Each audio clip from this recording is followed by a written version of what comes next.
अस्सलाम वालेकुम students, I hope कि आप लोग बिल्कुल खैरियत से होंगे। हमने फर्स्ट समरी को जो है थरोली कंप्लीट कर लिया था, उसको रीड कर लिया था और उसमें कायदे आज़म का जो करैक्टर है उसके बारे में बताया गया कि किस तरह से उन्होंने अपने सेक्रेड मिशन को कंप्लीट किया। तो इसके बाद हमारे जो नेक्स्ट समरी है वो है 3 days to see।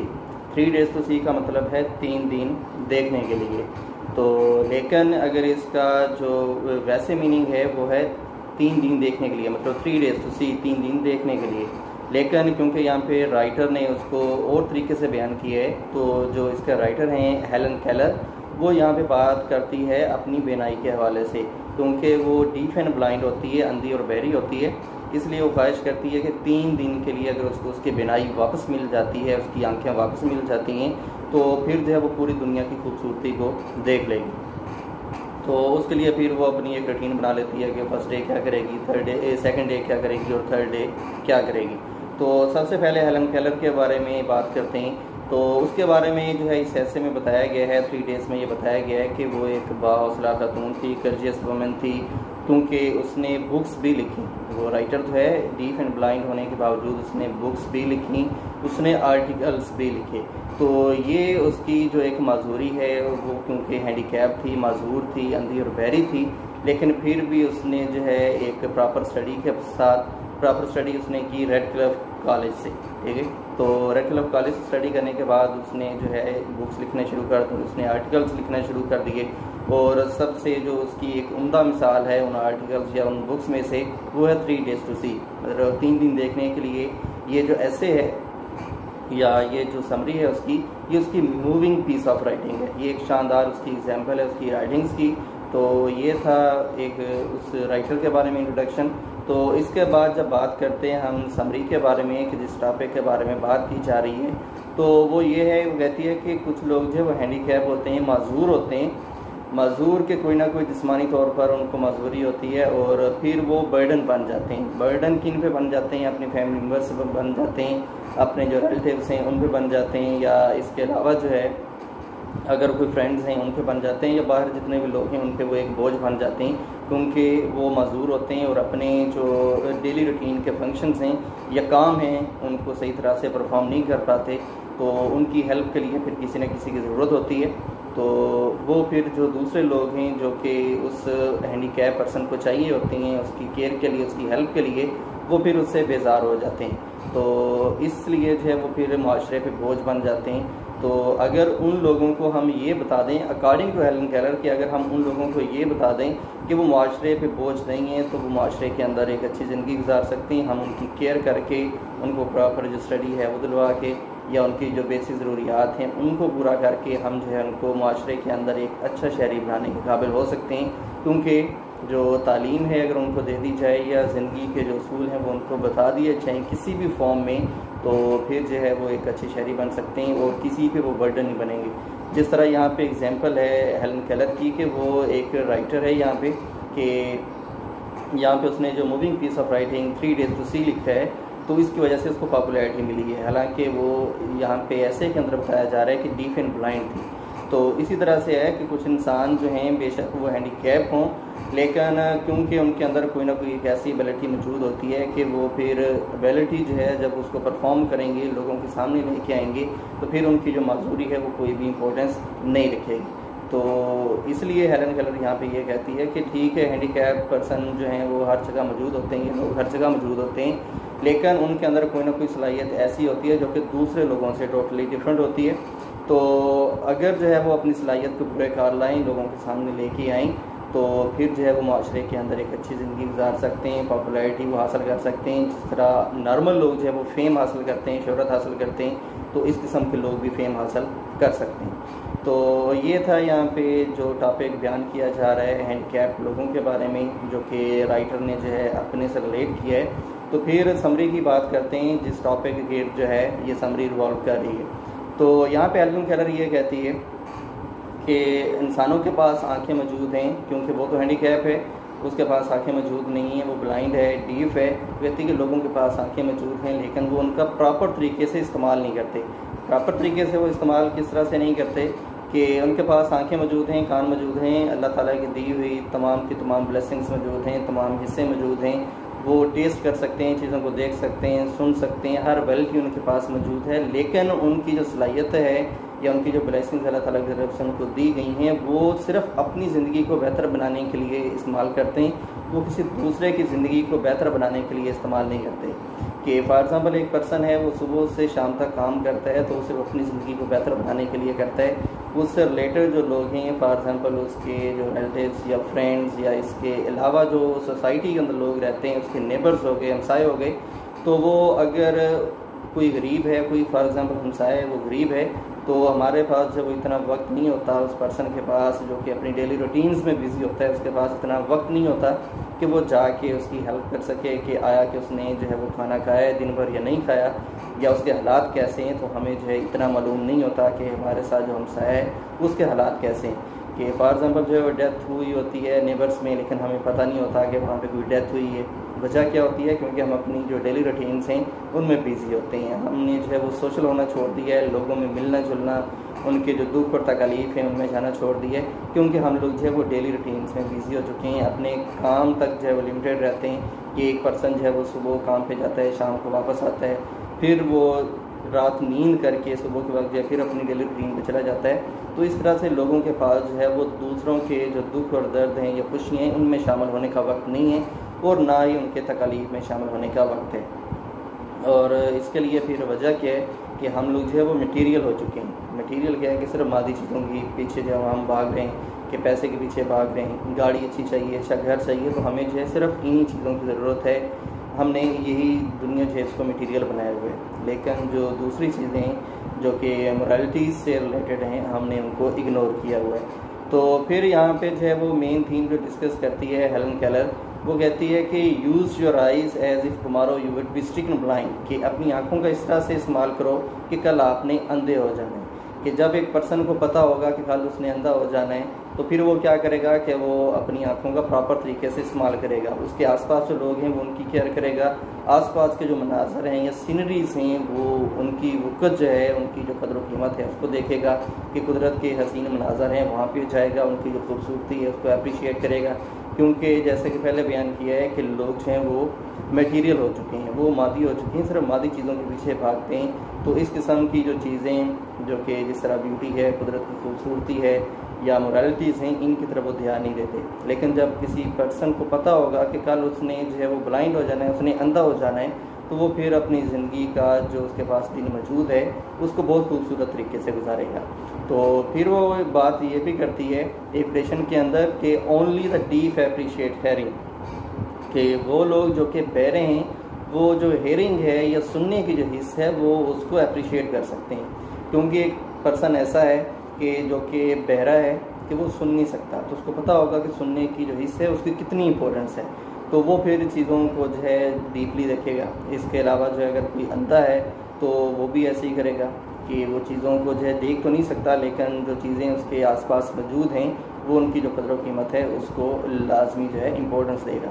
तो इसलिए वो बात करती है कि only the deaf appreciate hearing, जो डीफ हैं वो हेयरिंग की जो हमारी हिस्सा है या सुनने की जो हमारी हिस्सा है वो आप उसको अप्रिशिएट कर सकते हैं। और नेक्स्ट है only the blind realise the manifold blessings that lie inside, कि वो लोग जो कि अंधे हैं उनके आसपास जितनी भी ब्लेसिंग्स मौजूद हैं, उनके पास जो है वो जितने भी वहाँ पे मनाज़र मौजूद हैं वो उनकी इंपॉर्टेंस को जान सकते हैं। तो इसलिए जो है वो एक फिर बात करती है नेक्स्ट क्वेश्चन के अंदर सीइंग सी लिटल, कि जो लोग देखते हैं, सीइंग का मतलब जो लोग देख सकते हैं, सी वो देखते हैं, लिटल बहुत थोड़ा सा, कि लोगों के पास आंखें मौजूद हैं, कान मौजूद हैं, हर उनके पास हिस्स मौजूद है, लेकिन क्या है कि वो बहुत कम देखते हैं, क्योंकि उनकी आंखें जो हैं वो डेली रूटीन्स की आदी होती हैं, कि वो सिर्फ अपने जो डेली के काम हैं उनके लिए वो आदी होते हैं। तो इसलिए फिर उनके पास इतना वक्त नहीं होता कि आसपास के माहौल में या अपने रिलेटिव्स में, फ्रेंड्स में या नेचर की जो खूबसूरती है उसको जाके देख सकें। फिर वो बात करती है हेलन केलर के, लेकिन जब इंसान को पता भी है कि मौत आनी है, लेकिन फिर भी वो चीज़ों को नहीं देखता, उनकी जो इम्पोर्टेंस है उसके आसपास जो चीज़ें हैं उनकी इम्पोर्टेंस को वो जज नहीं करता। तो लेकिन उसको रियलाइज़ तब होगा कि जब मौत जो है उसके दरवाजे पर होगी, फिर उसके पास है उन चीज़ों को अप्रिशिएट करने का कोई भी वक्त मौजूद नहीं होगा। तो ये वो बातें करती है यहाँ पे कि मेन थीम के बारे में, जो कि समरी का है, इस ऐसे का मेन थीम है कि सीइंग सी लिटिल, कि जिनके पास आंखें मौजूद हैं वो बहुत कम देखते हैं, और जिनके पास आंखें मौजूद नहीं हैं, कान मौजूद नहीं हैं, उनको इन क्वालिटीज़ का बहुत अच्छी तरीके से पता है और इनकी जो इम्पोर्टेंस है उसके बारे में पता है। फिर इसके बाद वो जो है, क्योंकि अंधी और बहरी होती है, तो कहती है कि अगर कोई मौजज़ा हो जाए, कोई करिश्मा हो जाए, तो कोई मिरेकल हो जाए, तो फिर जो है वो क्या करेगी कि 3 दिन मांगेगी और 3 दिन में जो कुदरत की खूबसूरती है उसको सही तरीके से वो देख सकेगी। कुदरत की खूबसूरती पूरी दुनिया के अंदर वो बात करती है कि जितनी भी खूबसूरती है उसको वो देख लेगी 3 दिन के अंदर। वो फिर डिवाइड कर लेती है 3 दिनों को कि फ़र्स्ट डे वो क्या करेगी, सेकंड डे वो क्या करेगी और थर्ड डे वो क्या करेगी। तो अगर उसके फ़र्स्ट डे की बात करें तो वो फिर अपनी रूटीन्स बताती है कि फ़र्स्ट डे वो क्या करेगी। तो फर्स्ट डे वो कहती है कि जब उसको बिनाई उसकी वापस मिल जाएगी, आंखें उसकी वापस मिल जाएंगी, तो सबसे पहले उसके जो टीचर का चेहरा है वो उसको देखेगी, क्योंकि वो अंधी और बहरी है, लेकिन बाहर की दुनिया के बारे में जो नॉलेज है वो उसको उसके टीचर की तरफ से मिलता है कि टीचर जो है वो उसको हाथ की हथेली पर लिख के जो है वो उसको बताता है कि उसके आसपास क्या है। फिर वो बात करती है कि जब वो जाएगी, मतलब वो जाती थी किसी थिएटर में वहाँ पे परफॉर्मेंस देखने के लिए, क्योंकि वो देख तो नहीं सकती थी ना ही सुन सकती थी, लेकिन उसका जो टीचर है वो उसको हाथ की हथेली पर जो है वो लिख के चीज़ों के बारे में बताता था। तो इसलिए बाहर की जो दुनिया का दरवाज़ा है वो उसके टीचर ने खोला है, इसलिए सबसे पहले वो अपने टीचर का चेहरा देखेगी। और अंदर की दुनिया कौन सी है? अंदर की दुनिया डार्कनेस है, अंधेरा है। तो कहती है कि जो अंधेरे की दुनिया है उससे निकाल के रोशनी की दुनिया में जो पर्सन उसको लेके गया है, उसका टीचर लेके गया है, सबसे पहले वो उसका चेहरा देखेगी। फिर इसके बाद वो बात करती है अपने फ्रेंड्स के बारे में। अपने फ्रेंड्स से भी वो मिलेगी, उनको देखेगी, तो वो अंदर से कैसे हैं और बाहर से कैसे हैं, तो इन तमाम चीज़ों को भी वो जज करेगी कि उनकी अंदरूनी नेचर कैसी है, कि वो ज़ाहिरी तौर पर मुझसे जो है वो कैसे बात करते हैं, उनका लहजा कैसे है, उनका एटीट्यूड कैसा है, उनका बिहेवियर कैसा है। तो इसके साथ साथ जो है वो बात करेगी उनकी अंदरूनी नेचर पे कि वो खुशी के हालात में कैसे होते हैं, अगर कोई सैडनेस है, कोई गम के हालात हैं, तो फिर उनका रिएक्शन क्या होगा। तो हर सिचुएशन में उनका एक्शन और रिएक्शन वो लाजमी जज करेगी। फिर इसके बाद वो बात करती है कि उसके घर के अंदर जो छोटी छोटी चीज़ें मौजूद हैं, जिस तरह पिक्चर्स है, कालीन है, या इसके अलावा और चीज़ें, वो उन तमाम को देखेगी, क्योंकि उसकी लाइफ के अंदर उन तमाम चीज़ों की इंपॉर्टेंस है। उसने जब वो तारीकी की दुनिया में थी तो उस वक्त उन चीज़ों को वो देख नहीं पाई थी, लेकिन उसको महसूस होता था कि उसके आसपास ये चीज़ें मौजूद हैं। तो इसलिए वो बात करती है कि उसके घर के अंदर जो छोटी छोटी चीज़ें हैं उन तमाम को वो देखेगी। फिर इसके बाद वो बात करती है कि जो उसके घर के अंदर उसका फेथफुल और पेट डॉग है वो उसको भी देखेगी, तो उसकी जो वफादारी है उसको भी जज करेगी। फिर इसके बाद वो बात करती है कि जो उसके घर के अंदर बुक्स हैं, किताबें मौजूद हैं, जिसकी वजह से उसका मकान जो है वो एक घर में तब्दील हुआ है, तो वो उसको भी देखेगी। तो इसके बाद वो फिर बात करती है कि वो जंगलात में जाएगी, जंगलात की खूबसूरती को देखेगी, कि वहाँ पे एक एक दरख्त को देखेगी और कुदरत की जो खूबसूरती किस तरह से हसीन मंजर पेश करती है वो उसको भी देखेगी। फिर इसके बाद वो बात करती है कि जब रात होगी तो फिर रात के वक्त उसने पूरे दिन के अंदर जो खूबसूरती देखी है या उसने वहाँ पे जो कुछ भी देखा है वो उसको अपने माइंड के अंदर रिकॉल करेगी। कि वो कहती है कि हर पर्सन की आदत होनी चाहिए कि उसने दिन भर जो भी किया है या जो भी मनाज़र देखें, कम से कम उसको रात सोने से पहले जब वो अपने बेड पे होता है, बिस्तर पे होता है, तो उसको उन तमाम चीज़ों को रिकॉल करना चाहिए, तरोताज़ा करना चाहिए कि कौन से काम जो है उसने अच्छे किए हैं, कौन से काम उसने बुरे किए, कौन सा काम जो है उसने किस वक्त किया है, तो कौन सा काम उसके लिए बेनिफिट दे रहा था, कौन सा काम उसके लिए लॉस दे रहा था। तो ये तमाम चीज़ें जो हम कहते हैं उनको रिकॉल करना चाहिए। और फर्स्ट डे जो कि उसने ख्वाहिश की होती है वो उसको जो है जब उसके पहले दिन का जो है वो इख्तिताम होता है, उसकी बिनाई के पहले दिन का इख्तिताम होता है, तो वो फिर इन तमाम चीज़ों को रिकॉल करेगी। फिर इसके बाद जब वो दूसरे दिन की बात करती है तो दूसरे दिन में वो इंसान की जो तारीख़ है और जो कुदरत की तारीख़ है वो उसको देखना चाहेगी कि इंसान ने किस तरह से डेवलपमेंट की और जो नेचर है उसने किस तरह से नेक्स्ट है डेवलपमेंट की। तो उसके लिए वो फिर देखेगी कि जो खूबसूरत मनाज़र हैं, मतलब सुबह के वक्त जो है वो सनराइज़ का जो मंज़र है वो उसको देखेगी कि ये किस तरह से खूबसूरती पेश करता है। फिर इसके बाद जो है इंसान की तारीख़ को देखने के लिए या नेचर की जो तारीख़ है उसको देखने के लिए वो बात करती है कि जो वहाँ पे म्यूज़ियम्स हैं उनको देखेगी, क्योंकि म्यूज़ियम के अंदर जब वो हिस्ट्री पड़ी हुई है, तारीख़ पड़ी हुई है, माजी से रिलेटेड चीज़ें पड़ी हुई हैं, तो वो फिर उनको देखेगी। तो उसके लिए कहती है कि जो न्यूयॉर्क म्यूज़ियम है वो उसको देखेगी। फिर जो मेट्रोपॉलिटन म्यूज़ियम ऑफ आर्ट्स है उसको देखेगी। तो जब वहाँ पे वो चीज़ें जो पड़ी हुई हैं, उस अजायब घर के अंदर जो भी चीज़ें पड़ी हुई हैं, म्यूज़ियम के अंदर जो चीज़ें पड़ी हुई हैं, वो इंसान की तारीख़ के बारे में उसको बताएंगी। फिर वो जज करेगी कि जो सिविलाइजेशन है इंसान की वो किस तरह से डेवलप हुई, उसका कल्चर जो है उसने किस तरह से डेवलप होते हुए देखा। तो वो तमाम की तमाम जो डेवलपमेंट है इंसान की, नेचर की, तो वो उसको देखेगी। फिर इसके बाद कहती है कि वो एक फ़नी प्ले देखेगी, थिएटर में जाएगी, ड्रामा देखेगी। तो जब वो ड्रामा देखेगी तो वहाँ पे कोई डिफरेंस जो है वो करेगी। डिफरेंस की चीज़ का करेगी कि इंसान जब ड्रामा देखता है तो क्या फ़ील करता है, या एक इंसान वो है जो कि ड्रामा सुनता है हाथ की हथेली पे इशारों के ज़रिए लिख के, तो फिर वो कैसा फ़ील करता है। तो ये जो डिफरेंस है वो भी ये फ़ील करेगी। तो ये उसका जो है सेकंड डे ऑफ साइट होता है। तो फिर जो है वो इस चीज़ को रात के वक्त रिकॉल भी करेगी, अपने माइंड के अंदर जो है रिकॉल भी करेगी। फिर अपने वो थर्ड डे की बात करती है कि सुबह सवेरे वो उठेगी, फिर जो तुलुए आफ्ताब की खूबसूरती है उसको देखेगी।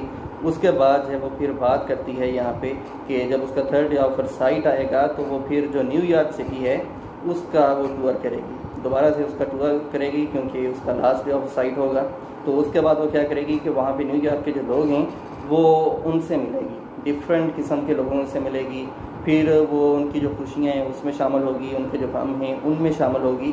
तो खुशियों और गमों में शामिल होने की बात इसलिए करती है ताकि इंसान की जो नेचर है वो उसको जज कर सके कि इंसान जो है वो किस तरह से अपनी ज़िंदगी गुजारता है। तो फिर वो बात करती है नेक्स्ट के जो वहाँ पे बिल्डिंग्स हैं, बड़ी बड़ी बिल्डिंग्स हैं, जिस तरह एम्पायर स्टेट बिल्डिंग है वहाँ पे जाएगी, जो फैक्ट्रीज़ हैं वहाँ पे जाएगी, स्लम्स मतलब जो कच्ची आबादियाँ हैं वहाँ पे जाएगी, या इसके अलावा जो पार्क एवेन्यूज़ हैं तो वहाँ पे जाएगी। तो पार्क्स में जाएगी, बच्चों से मिलेगी जाके जहाँ पे बच्चे खेलते हैं, तो वो इन तमाम मनाज़र को देखेगी क्योंकि उसने अपनी जो तारीकी की दुनिया है उनके अंदर इसको नहीं देखा। तो इसलिए बात करती है कि इन तमाम जगहों पे वो जाएगी कि लोग किस तरह से ज़िंदगी गुजारते हैं, खुशी के हालात में वो कैसे होते हैं और गमी के हालात में वो कैसे होते हैं। तो इन तमाम चीज़ों को वो देखेगी। फिर इसके बाद जो है वो बात करती है कि जो उसका रिज़ल्ट है, मतलब या जो कंक्लूजन है असम्बली का, वो इस तरफ आती है सीइंग सी लिटिल, वही जो पहले बात कर ली गई है कि सीइंग सी लिटिल के जो लोग देख सकते हैं वो बहुत कम देखते हैं क्योंकि उनके पास इतना टाइम नहीं होता, डेली रूटीन्स की वजह से अपने कामों में बिजी होते हैं कि वो कुदरत की हसीन मनाज़र को नहीं देखते। फिर लास्ट पे समरी के वो इस ऐसे के लास्ट पे वो एक सजेशन देती है, तजवीज़ देती है कि हर इंसान को जो है अपनी जवानी के अंदर, अपने यूथ के अंदर एक दफ़ा अंधा और बहरा होना चाहिए, उसको अंधा होना चाहिए। क्योंकि वो जवानी की बात इसलिए करती है क्योंकि ये इंसान की पीक एज होती है, जवानी होती है। तो अगर उससे कोई भी उसकी ब्लेसिंग ले ली जाती है, हिस्स ले ली जाती है या उसकी आंखें ले ली जाती हैं, तो उनके ना होने का उसको बहुत ज़्यादा जो है अफसोस होगा, उनकी इंपॉर्टेंस का पता होगा कि ये उसकी लाइफ के अंदर कितनी इंपॉर्टेंस रखती थी। वो यहाँ पे बच्चों की बात नहीं करती कि बच्चों से ये आंखें और कान ले लिए जाएँ, क्योंकि बच्चा जो है वो इतना अक्लमंद नहीं होता, उस वक्त उसके पास इतनी सेंस मौजूद नहीं होती। चीज़ों अगर उससे उसकी क्वालिटीज़ ले ली जाएँ, उसके हिस्से ले ली जाएँ, कान या आंखें उसकी ले ली जाएँ, तो वो जो है उन चीज़ों को जो है इस तरह से उनकी इंपॉर्टेंस के बारे में नहीं जान पाएगा क्योंकि वो बच्चा होगा, अभी उसकी ज़िंदगी का आगाज़ होगा। फिर वो बूढ़ों की बात करती है कि जो ओल्ड एज के लोग हैं, क्योंकि उन्होंने अपनी पूरी ज़िंदगी गुजार ली होती है, उन्होंने अपने फ़राइज़ पूरे कर लिए होते हैं, तो इसलिए जो है उनसे आंखें और कान ना लिए जाएं, उनसे लेने का फ़ायदा नहीं है क्योंकि अपनी ज़िम्मेदारी उन्होंने पूरी कर ली हैं, अपनी उन क्वालिटीज़ का इस्तेमाल करते हुए, उन ब्लेसिंग का इस्तेमाल करते हुए। तो इसलिए कहती है कि सिर्फ जो जवान हैं, जो कि यूथ है, उनसे एक दफ़ा जो है अपनी ज़िंदगी के अंदर उनसे आंखें और कान लेने चाहिए, क्योंकि जब उनसे ये चीज़ें ली जाएंगी तो उनको पता होगा कि ज़िंदगी की इंपॉर्टेंस क्या है और जो उनके पास क्वालिटीज़ मौजूद हैं, सलाहियतें मौजूद हैं, उनकी इंपॉर्टेंस क्या है। तो अगर कहती है कि ये ऐसा हो जाए, क्योंकि ऐसा पॉसिबल तो नहीं है, लेकिन वो यहाँ पे वो बात करती है कि अगर लोगों को या इंसानों को ये रियलाइज़ करवाना हो कि जो उनके पास ब्लेसिंग मौजूद हैं उनकी कितनी इंपॉर्टेंस है, तो उसके लिए उनको उनकी ज़िंदगी के अंदर जो है उनकी जवानी में एक दफ़ा अंधा और बहरा होना चाहिए। तो ये यहाँ पे सिर्फ और सिर्फ उसकी एक सजेशन है। इसके साथ जो है आपका ये फर्स्ट समरी, जो सेकंड समरी है 3 days to see, ये इसके मेन पॉइंट्स हैं, ये इख्तिताम पज़ीर होते हैं। अगर आपको जो है किसी भी पॉइंट की समझ नहीं आई इनमें से तो आप लोग ज़रूर क्वेश्चन कर सकते हैं। तो इसके बाद जो है फिर हम समरी को स्टार्ट करेंगे। इसका जो पैसेजेस हैं वो बारी बारी जो है रीड आउट करेंगे, और क्योंकि उनके अंदर यही बात की जाएगी जो हैंडीकैप लोग हैं उन्हीं के बारे में। तो हैंडीकैप किस तरह से जो है वो माशरे पे बोझ होते हैं। तो फर्स्ट पैसेज जो है उसमें यही बताया जाएगा कि जो हैंडीकैप पीपल हैं वो किस तरह से माशरे पे बोझ बन जाते हैं, लेकिन अगर जो है वो कुछ ना कुछ उनके अंदर जो सलाहियतें मौजूद होती हैं उनको बुरोकार लाएँ तो फिर जो है वो अपनी ज़िंदगी को कमाल बना सकते हैं। जिस तरह हेलन केलर अपनी बात कर रही है, क्योंकि वो रेडक्लिफ कॉलेज से जो है ग्रेजुएट भी होती है, तो उसके बाद जो है फिर बुक्स लिखती है, आर्टिकल्स लिखती है, तो ये तमाम की तमाम चीज़ें जो हैं वो इंसान कर सकता है अगर हैंडीकैप भी है। तो ये था हमारा आज का लेक्चर। इंशाल्लाह हम जो है नेक्स्ट लेक्चर के साथ हाज़िर होंगे। तब तक के लिए अल्लाह हाफ़िज़।